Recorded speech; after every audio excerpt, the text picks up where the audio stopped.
Welcome everyone to Chapter 7 of our course on Asset Pricing Models. This chapter, meticulously prepared by Garino, Michael, Morante, Rodriguez, and Tabsing, delves into the fascinating world of how assets are valued. The Capital Asset Pricing Model. The Capital Asset Pricing Model, or CAPM, extends capital market theory, providing a framework for investors to evaluate the risk-return trade-off. CAPM applies to both diversified portfolios and individual securities. The CAPM redefines risk, focusing on non-diversifiable volatility or systematic risk instead of total volatility. The beta coefficient is the key risk measure in CAPM, quantifying a security's systematic risk relative to the market portfolio. A conceptual development of the CAPM. The existence of a risk-free asset led to the development of the capital market line or CML, which represents the efficient frontier. The CML, however, is not suitable for measuring the expected return of individual assets. For individual assets or any portfolio, the relevant risk measure is the asset's covariance with the market portfolio.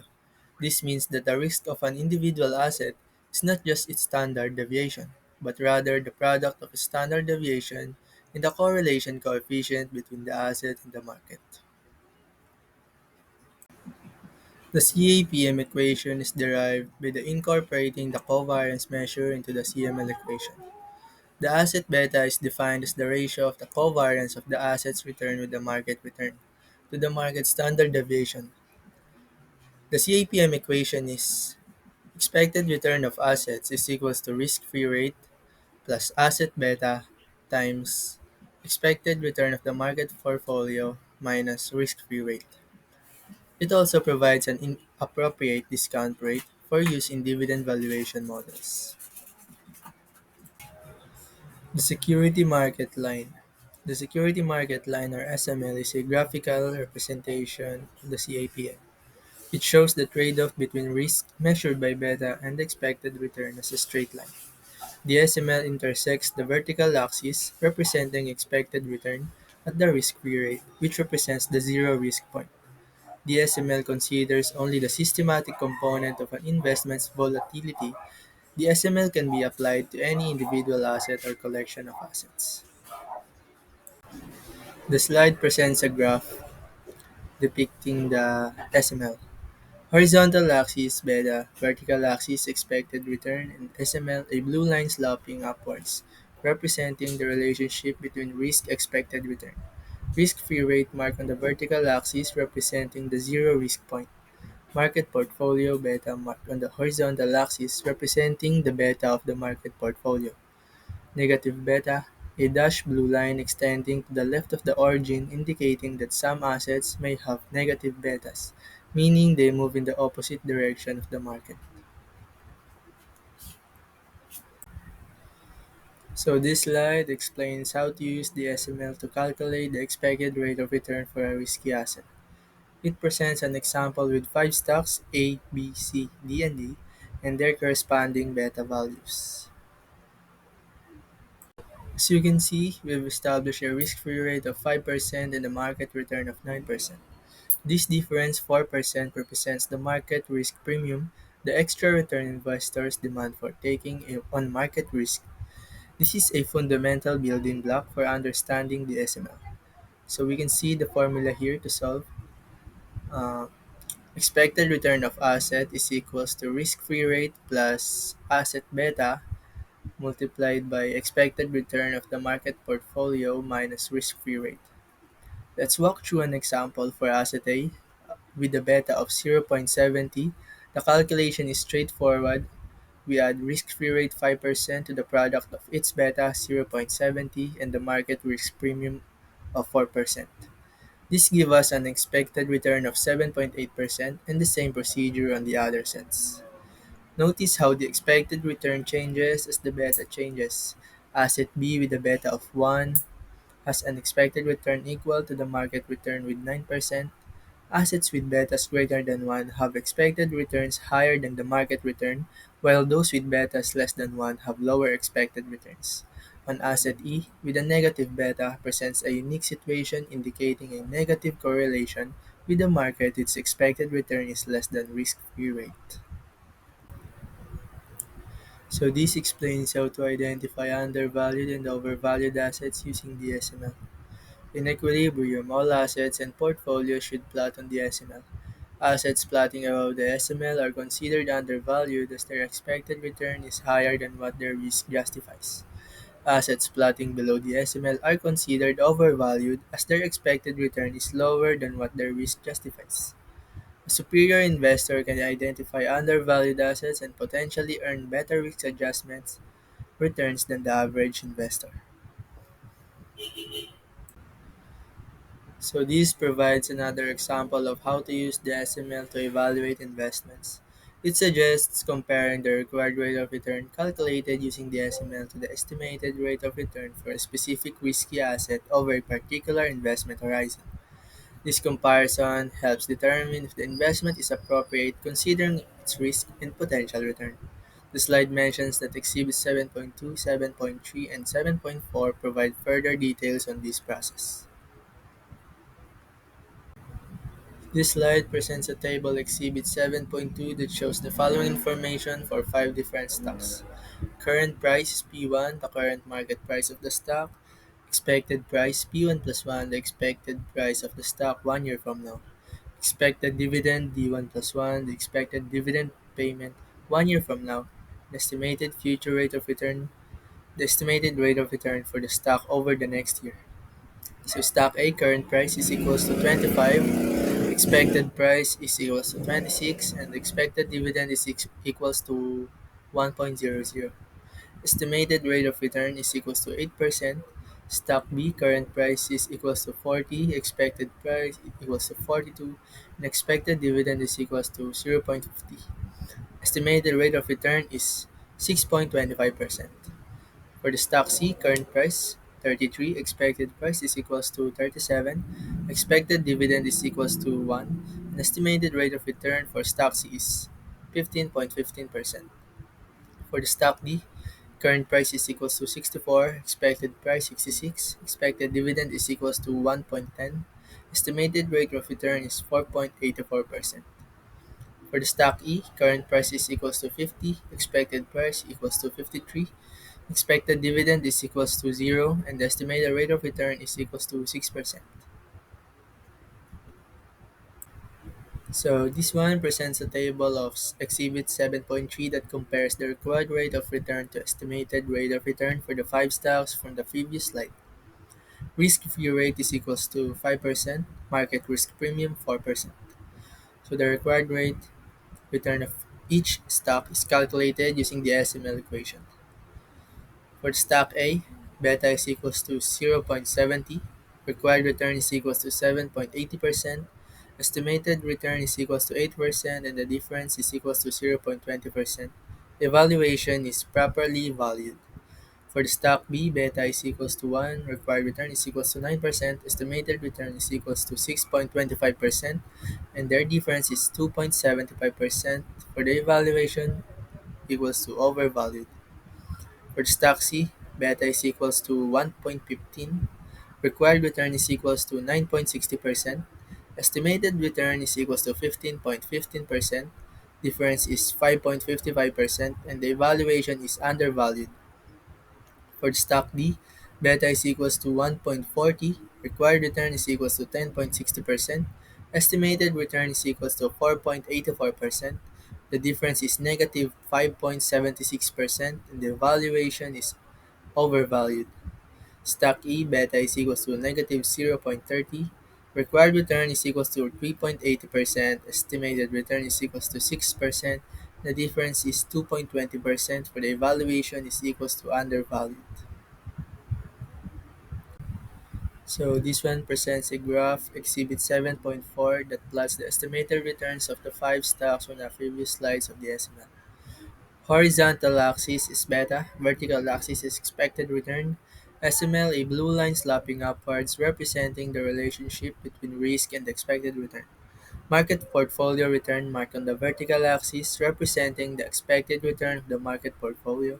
Stock points, five blue dots representing the estimated returns of stocks A, B, C, D, and D, plotted according to their respective betas. So this one explains how to calculate systematic risk using the beta coefficient. Formula is beta coefficient of security is equals to covariance multiplied by expected return of assets divided by variance of the market portfolio's returns.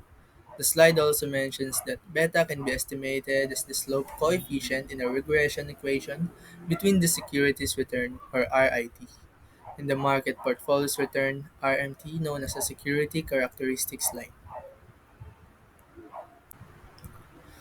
So now, I will discuss the impact of the time interval used in calculating beta. The number of observations in the time interval can significantly affect the beta value. There is no correct time interval for analysis as different sources use different intervals. For examples, Morningstar uses monthly returns over 5 years. Reuters Analytics uses daily returns over 2 years. Bloomberg uses weekly returns over 2 years, but the system allows users to change the time intervals.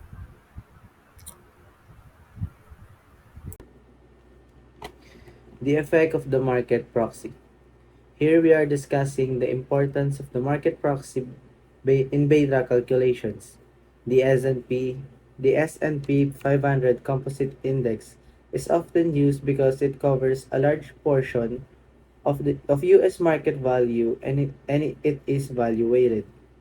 However, in theory, the true market portfolio should include all risky assets globally, not just US stocks, but also bonds, real estate, and even collectibles like art and stamps. This difference between theoretical and practical proxy matters when applying CAPM. Now we look at an example of computing a characteristic line for Microsoft MSFT. Using monthly return data from January to December 2016, betas are calculated based on two market proxies, the S&P 500 and the MSCI World Equity Index. This shows how beta can differ depending on which market proxy is used. This highlights that even for the same stock, beta isn't a fixed value. This slide continues the MSFT example, showing the resulting characteristic lines graphs plotting MSFT returns against the market returns. The slope of the line represents beta. A steeper slope means a higher sensitivity to market movements. To follow up, this slide shows numerical beta estimates or compares beta values when using different market proxies. It reinforces the idea that the choice of proxy has a different impact on the beta calculation and therefore an unexpected return estimates. Here we have the security market line or the SML. In this slide, you see the familiar SML security market line plotted with beta on the horizontal axis and expected return on the vertical axis. Recall then that the SML is a straight line whose intercept is at free risk rate and whose slope is at the market risk premium. Here we've added three examples, securities A, B, and C, each with a different beta. Notice that security A lies below the market average, na 1, so its expected return is closer to the risk-free rate. Security B, na 1, sakto, sits exactly on the market. Its return equals the market return.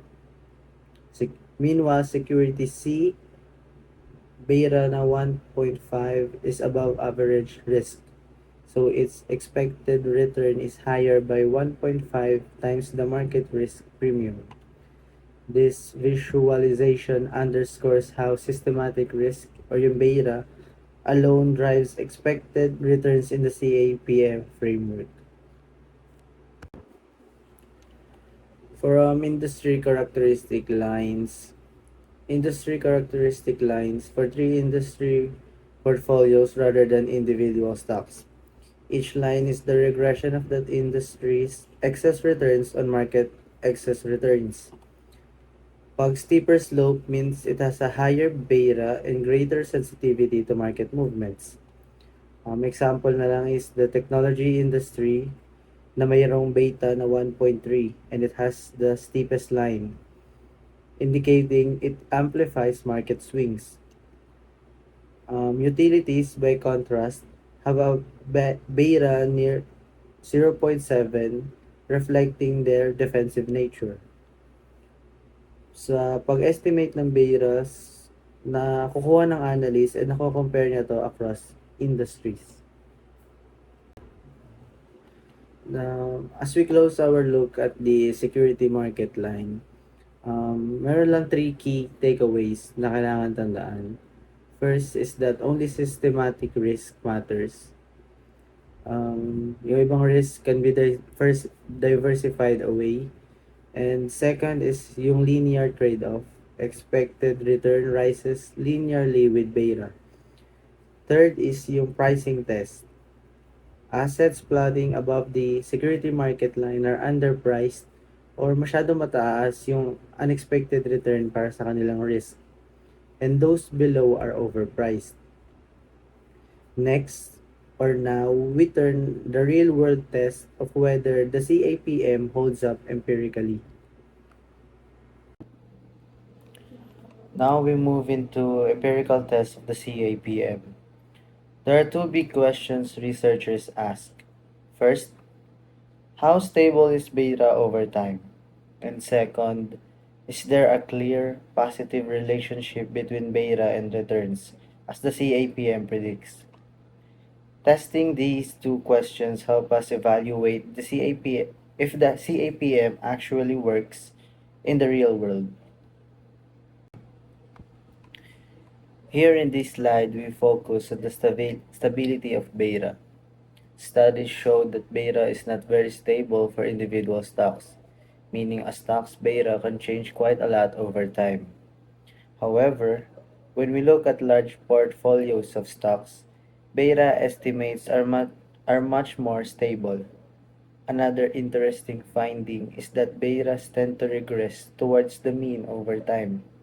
High betas tend to fall closer to 1 and low betas tend to rise.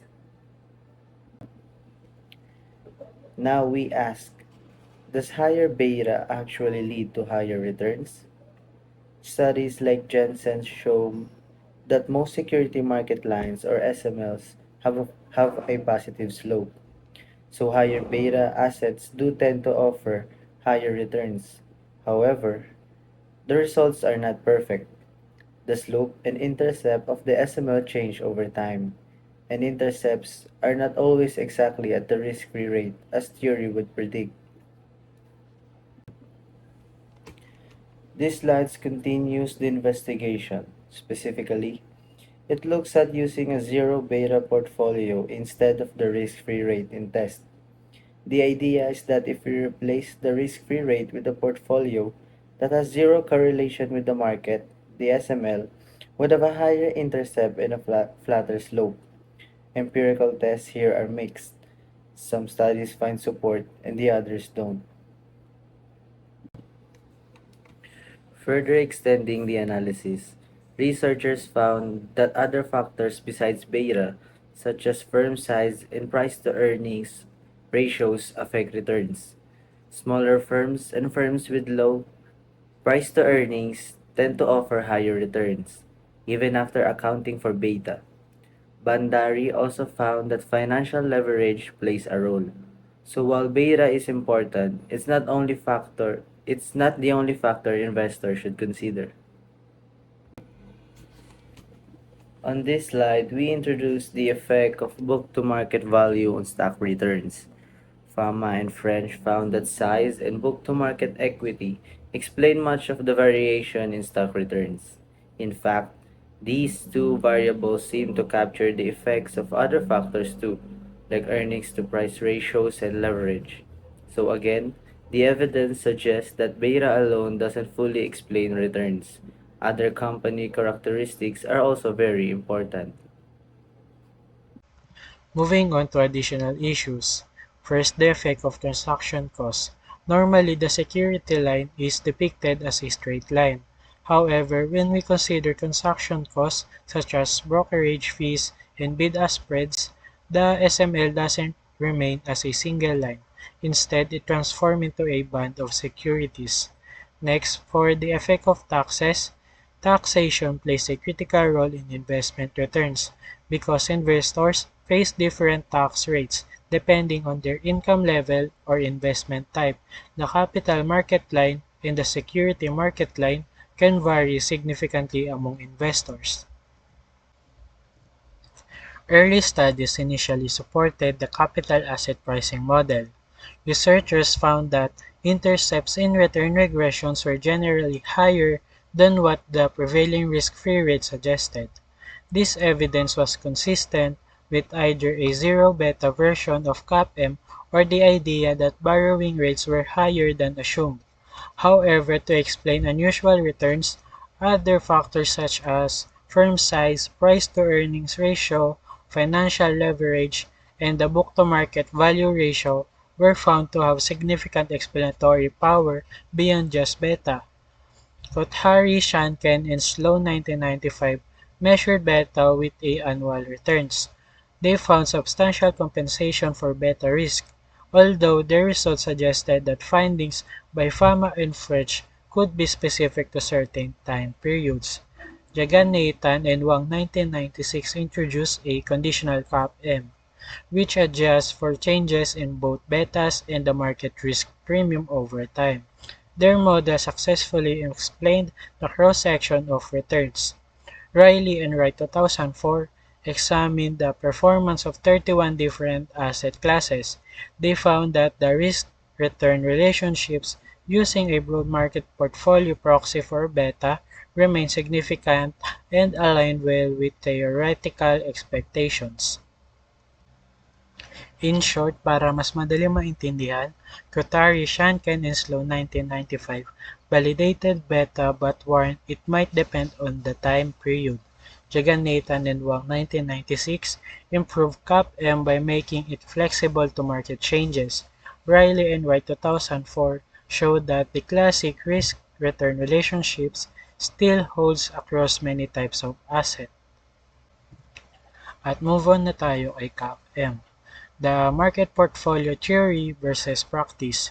First, in theory, the true market portfolio should include all risky assets in the world, not just stocks but also bonds, real estate, commodities, and even human capital.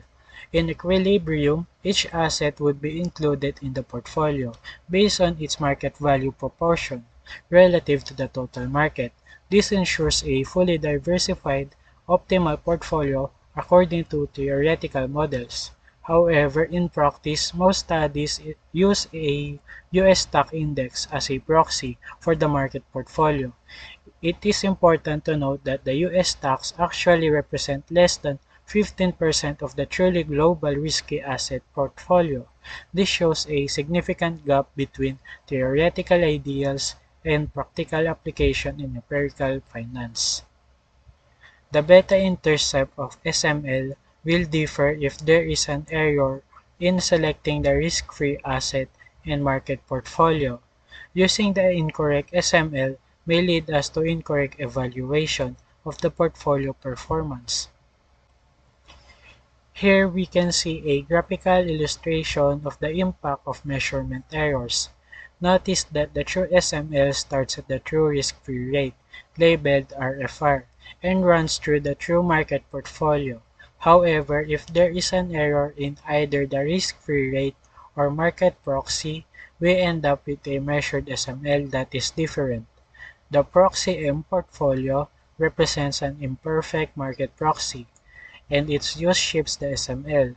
The portfolio being evaluated might appear above or below the measured SML, leading to a wrong evaluation of its performance. This visual emphasizes how sensitive performance evaluation is to the accuracy of our inputs.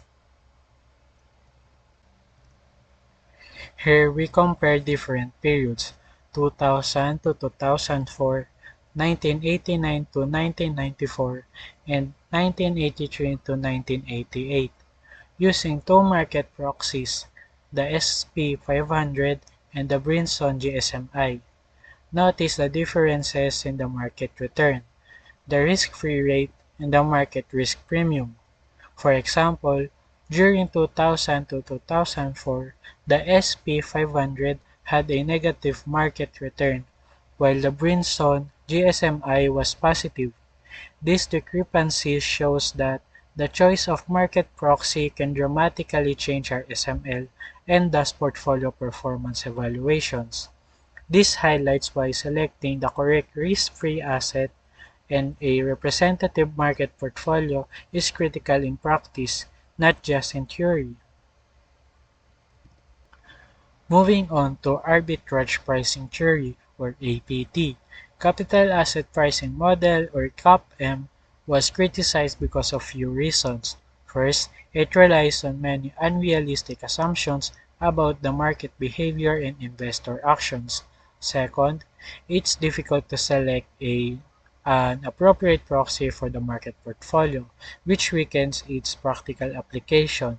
And as a response to these challenges, a new pricing model was developed with fewer assumptions, which is the arbitrage pricing theory or APT. So, ano nga ba ang three major assumptions ni arbitrage pricing theory? First, capital markets are perfectly competitive. Second, investors can always prefer more wealth to less wealth, and they do so with certainty. And third, the process that generates asset returns can be expressed as a linear function of a set of factors or indexes. Now, in contrast to the capital asset pricing model, APT does not assume 1. That security returns are normally distributed, 2. That investors have a quadratic utility function, or 3. That there is a mean variance efficient market portfolio. Arbitrage pricing theory assumes that the return-generating process can be modeled using a k-factor model, expressed by the following equation: R sub I is equals to E of R sub I plus B sub I1 delta 1 plus B sub I2 times delta 2 plus so on plus B sub Ik times delta k plus epsilon sub I. R sub I is the actual return on asset I during a specific time period. E of R sub 1 is the expected return if all risk factors have zero changes. B sub ij measures how sensitive asset I is to changes in risk factor j. Delta k represents the common factors or indexes that influence returns across all assets, and epsilon sub I is the unique asset-specific random error. It averages out to zero and is fully diversifiable. And finally, n is simply the number of assets we are considering. The APT requires that in equilibrium, the return on a zero investment, zero systematic risk portfolio is zero when the unique effects are fully diversified. This leads us to an important result. The expected return on any asset can be written as E of R sub I lambda naught plus lambda 1 times B sub I1 plus lambda 2 times B sub I2 plus so on plus lambda k times B sub ik. Lambda naught is the expected return on an asset with zero systematic risk. Lambda j is the risk premium for the j common factor. And B sub ij shows how sensitive asset I is to the j factor. This is called the factor loading or factor beta. And to compare CAPM and APT side by side, both CAPM and APT are linear models. This means that expected returns are straight line function of risk factor. However, CAPM uses only one risk factor, meanwhile APT allows multiple factors. Thus, APT is more flexible because real-world risks come from many sources, not just the market. In CAPM, the risk premium is E of R sub M minus R of R, the extra return investors demand over the risk-free rate. Meanwhile, in APT, each factor or lambda j has its own risk premium. This means investors get compensated separately for each type of risk. And in CAP and beta I measures how sensitive a stock is to only the market. Meanwhile, in APT or B sub ij measure how sensitive an asset is to each risk factor. And lastly, zero beta return. In CAPM, this is the risk-free rate, what you earn with no market risk. Meanwhile, in APT, it's lambda naught, the return on a portfolio that has zero exposure to all the risk factors. APT zero beta return might differ from the risk-free rate because it's based on a diversified portfolio and not on a government bond. We're using the arbitrage pricing theory or APT, which says an asset's return is driven by multiple factors. In this example, there are two factors. One, unexpected changes in inflation or inflation risk. Two, unexpected changes in real GDP growth or economic growth risk. Each factor has an associated risk premium. Inflation changes add 2% extra return for each 1% change. GDP growth changes add 3% extra return for each 1% change. There's also a baseline return even if no factors affect the asset, called the zero beta return. This is 4%. Now we have two assets, asset X and asset Y. Each asset responds differently to the two risk factors. Asset X reacts only a little to inflation, but strongly to GDP changes, whereas the asset Y reacts strongly to both inflation and GDP changes.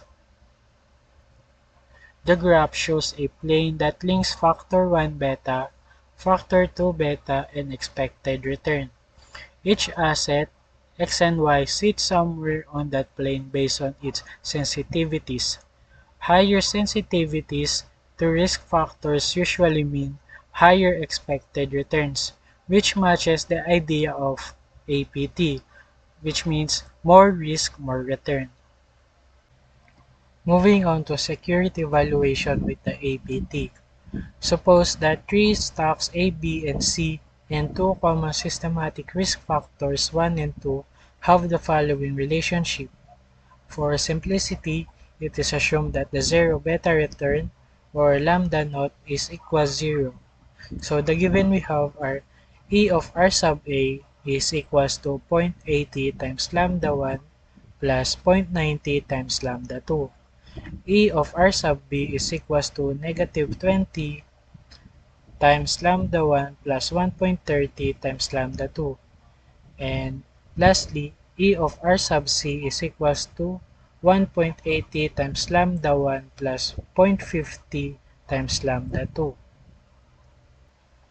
If lambda 1 is equals to 5% and lambda 2 is 5%, by putting the value in E of R sub A, we will get 0.80 times 4% plus 0.90 times 5%. But of course, we have to convert the percentage to decimal. So we will get 0.80 times 0.04 plus 0.90 times 0.05. And for the value of lambda 1, we will get 0.032, and for lambda 2, we will get 0.045. By getting the sum of both, we will get 0.077, and then by multiplying it to 100, we will get its percentage value, which is 7.7%. Or simply, we can just input the value to the calculator in one go. For example, by E of R sub B equals negative 20 times 0.04 plus 1.30 times 0.05 is equals to 0.057, and then multiply it to 100, and then we will get 5.7%. And for E of R sub C, we will 1.80 times 0.4 plus zero point 0.5 times 0.05 equals 0.097, and then multiply it by 100, we will get 9.7%. In this example of security evaluation using the arbitrage pricing theory, or APT, we analyze three stocks, A, B, and C. Currently, each stock is priced at $35 per share and none pays dividend over the next year. The expected return for each stock, 7.7 for stock A, 5.7% for stock B, and 9.7% for stock C, are based on the APT model. These returns are derived from each stock's sensitivity to different economic factors and the expected risk premiums associated with those factors. Using these expected returns, we can calculate the expected price of each stock 1 year from now. To compute the expected price after 1 year, the current price is multiplied by 1 plus expected return. For stock A, we take the current price of $35 and multiply it by 1.077, reflecting a 7.7% expected return. This gives an expected price of $37.70. For stock B, we multiply $35 by 1.057 based on its 5.7% expected return, resulting in an expected price of $37. For stock C, we applied the 9.7% expected return by multiplying $35 by 1.097, giving an expected price of $38.40. These expected price reflect what investors anticipate the stocks will be worth after 1 year based on their risk exposures and the overall economic conditions captured by the APT model. Continuing with the example, let's now imagine that everyone in the market begins to agree on new future price levels for stocks A, B, and C. However, they do not change their expectations regarding economic factors, returns, or the factor betas associated with each stock. Given this, arbitrage trading will cause the current stock prices to adjust to reflect these new future expectations while still maintaining consistency with the original expected returns.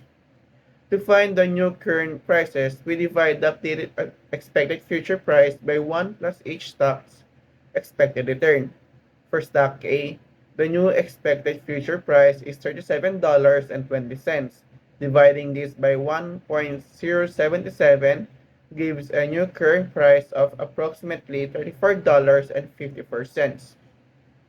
For stock B, the new expected future price is $37.80.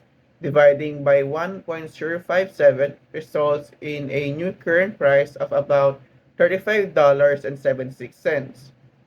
For stock C, the new expected future price is $38.50. Dividing by 1.097 yields a new current price of approximately $35.10. This process ensures that no stock consistently offers a higher return without a corresponding increase in risk, thereby maintaining market equilibrium. This slide discusses the empirical test of the arbitrage pricing theory, or APT, specifically focusing on the Rolls-Royce study from 1980. The study followed a two-step procedure for testing the APT. First, the researchers estimated the expected returns and the factor coefficients based on time series data from individual asset returns. This step was crucial in identifying the key variables influencing asset returns. Second, the estimated values were used to test the cross-sectional pricing implications of the APT. The authors of the study concluded that the evidence generally supported the APT. However, they also acknowledged that their tests were not conclusive, suggesting that while their results were promising, more work was needed to confirm the theory.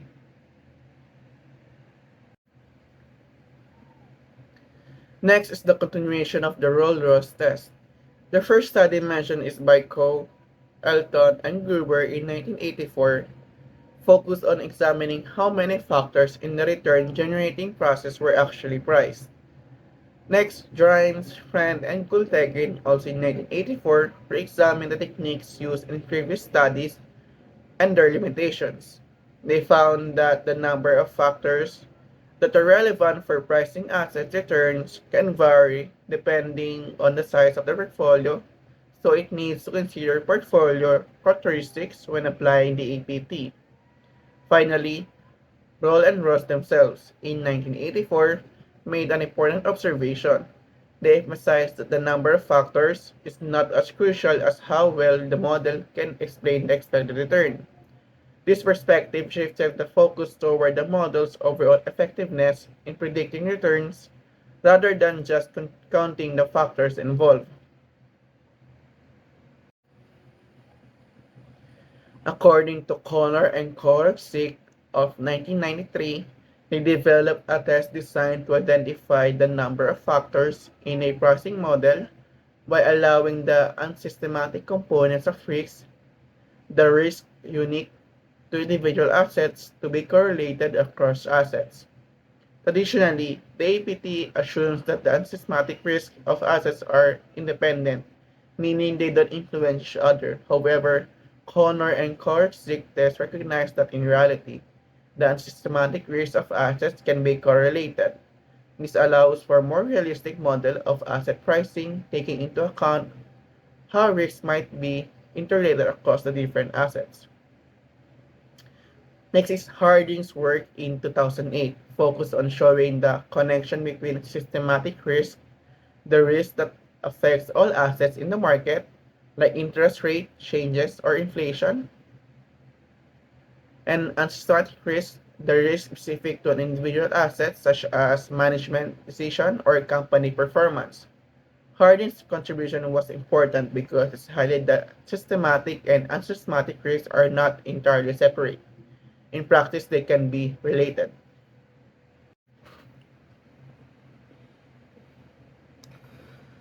So this slide discusses the application of the arbitrage pricing theory or APT to explain stock market anomalies, specifically focusing on the small firm effect and the January effect.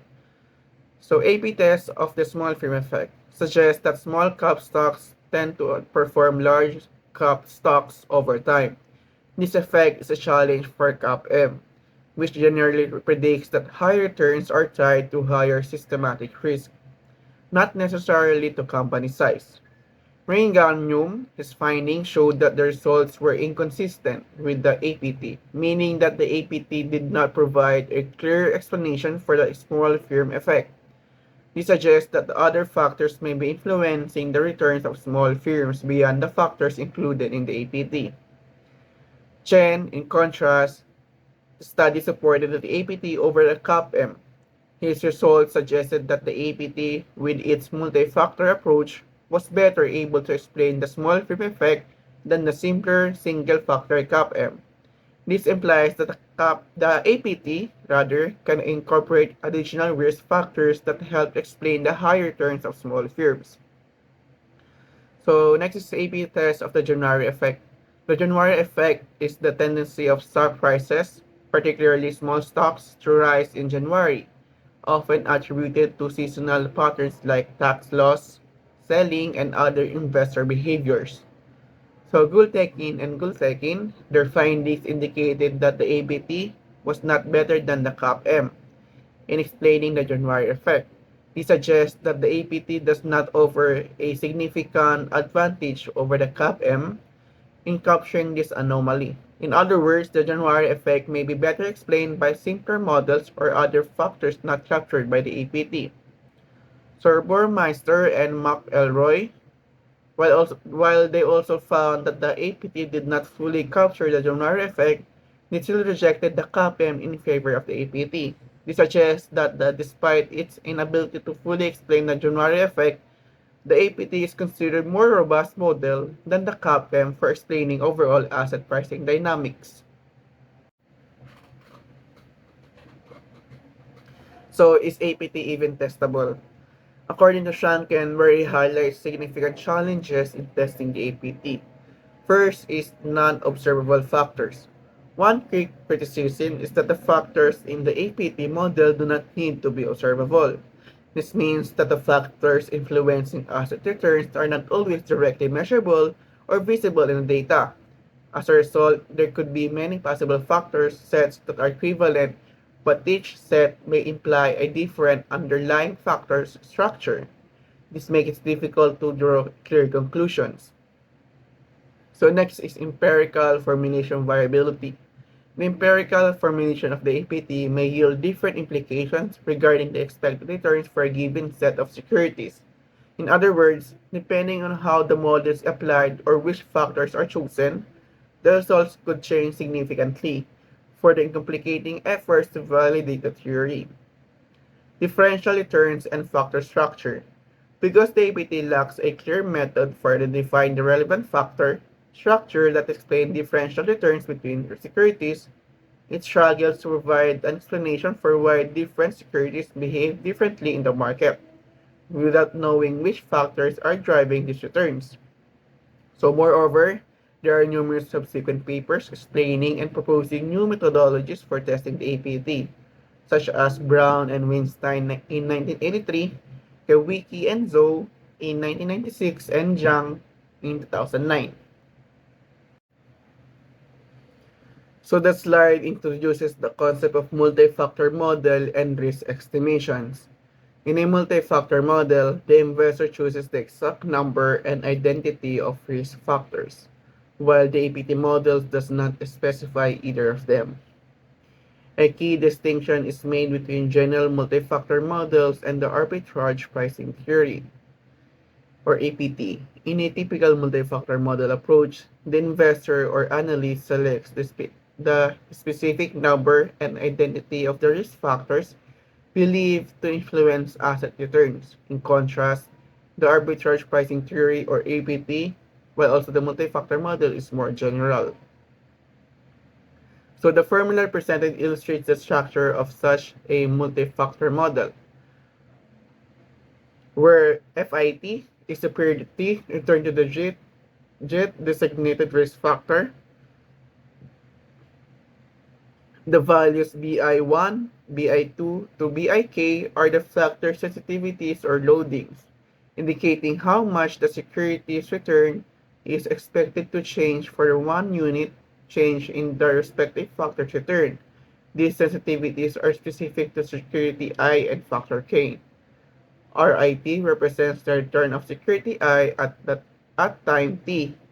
This return can be measured as either a nominal return or an excess return above the risk-free rate. A wide variety of empirical factor specifications have been employed in practice where these specifications refer to different types of factors that researchers consider when analyzing asset pricing models. Many alternative models attempt to identify a set of economic influence that can help explain asset returns. So, two approaches to identify risk factors. First is macroeconomic risk factors. These risk factors are viewed as being tied to macroeconomic conditions.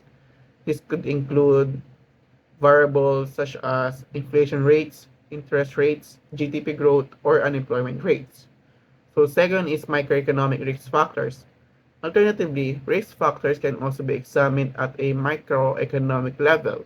This approach focuses on firm-specific or industry-specific factors that might influence asset pricing. This could include factors like company size, management equality, or any industry-specific risk. The idea is that these factors influence returns at more granular level, with risk affecting individual companies or set differently. Uh, Macroeconomic based risk factor model by Chen, Roll, and Ross of 1986, where the formula for this model is that where RM, the return of value weighted index of NYSE listed stocks representing market risk, MP, the monthly growth rate in US industrial production, capturing systematic economic activity risk, DEI, the change in inflation measured by the US Consumer Price Index representing inflation risk. UI, the difference between actual and expected level of inflation, capturing unexpected inflation risk. UPR, the unanticipated change in the bond credit spread. BA, yields minus the risk-free rate, representing default or credit risk changes. UTS, the unanticipated term structure shift. Long-term less short-term risk-free rate, capturing interest rate risk related to the yield curve. The term BI1 through BI6 are sensitivities or factor loadings of security I to each respective macroeconomic factor.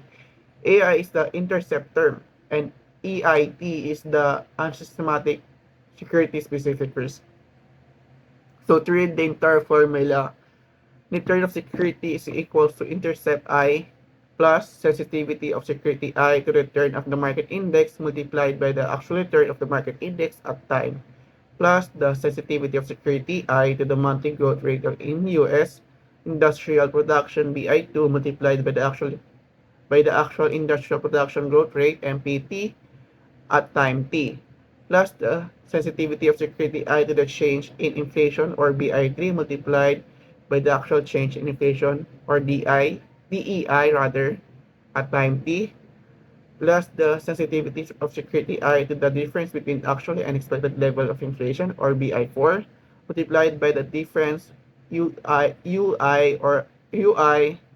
at time t, plus the sensitivity of security I to the unanticipated change in the bond credit spread or BI5 multiplied by that unanticipated change UPR at time t,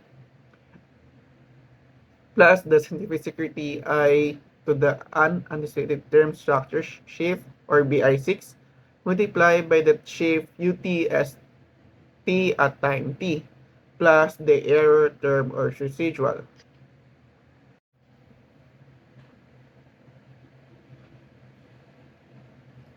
The table provides empirical results from estimating the macroeconomic full factor model using the historical data for value-weighted index of NYSE listed stocks across different periods from 1958 to 1984.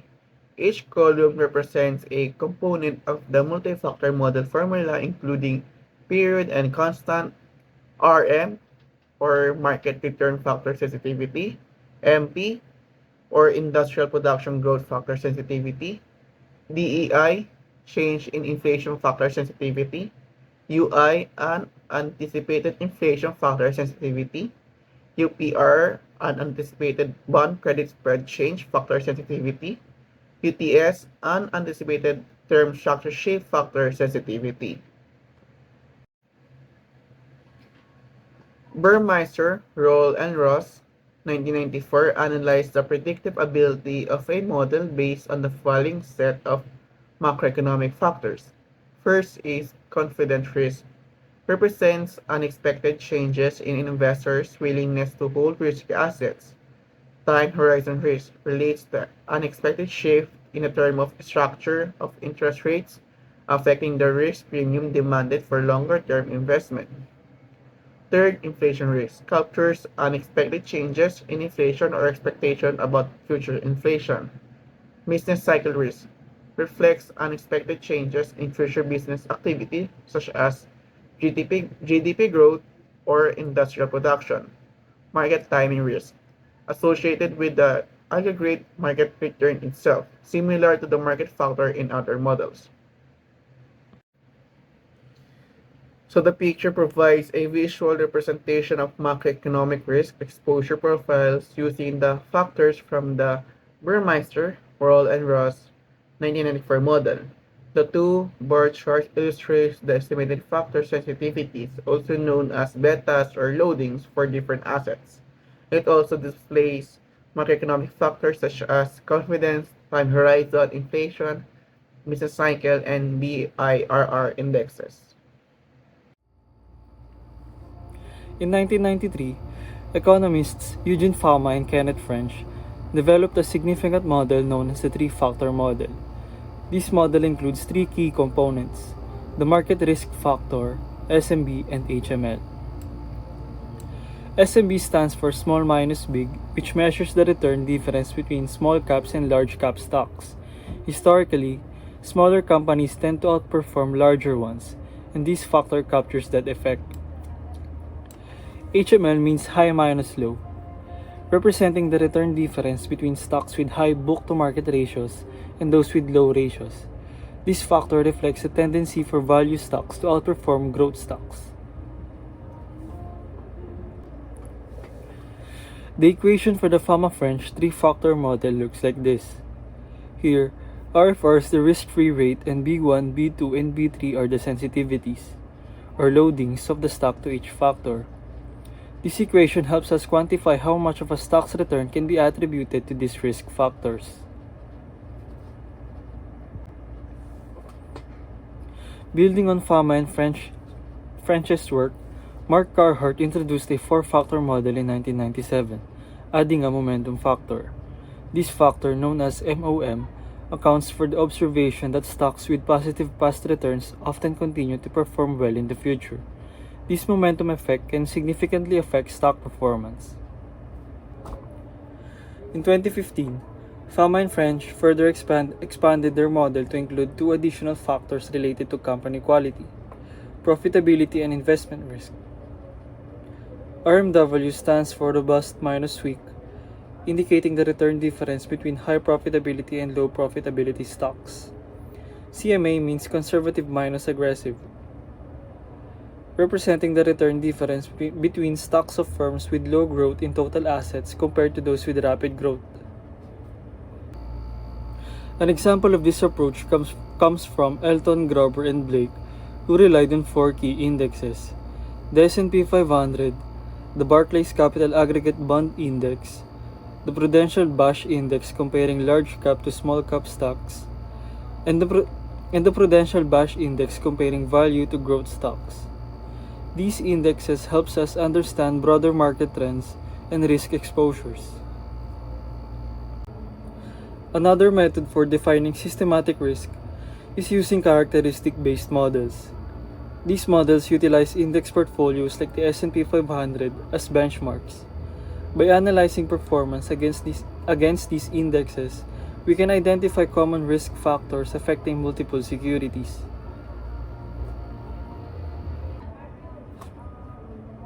The five-factor model can be represented as shown in the slides. This inclusion of quality factors allows investors to better assess how firm characteristics impact returns, making the model more robust. One practical application of multi-factor models is estimating expected returns for individual stocks. To do this, we first need to identify a set of common risk factors. Next, we estimate the risk premia, which are the additional returns expected for taking on risk, and calculate the stock sensitivity to these factors. The four-factor model is expressed as shown in the slides. By incorporating momentum, this model provides a more comprehensive understanding of the forces driving asset returns. The expected return for a stock or its expected risk premium can be calculated using either the three-factor or four-factor models. This calculation gives investors insights into potential returns based on the identified risks, helping them to make more informed investment decisions. To illustrate how these models work in practice, let's compare two well-known mutual funds, Fidelity's Contra Fund and T. Rowe Price's Mid Cap Value Fund. By analyzing the risk exposures using the multi-factor models we discussed, we can gain valuable insights into their performance and risk profile. In summary, multi-factor models provide a richer framework for understanding asset pricing. By incorporating various risk factors, these models enhance our ability to evaluate investments. Understanding these models not only aids in academic studies, but also equips investors with tools to navigate the complexities of financial markets. Thank you for your attention, and we look forward to your questions.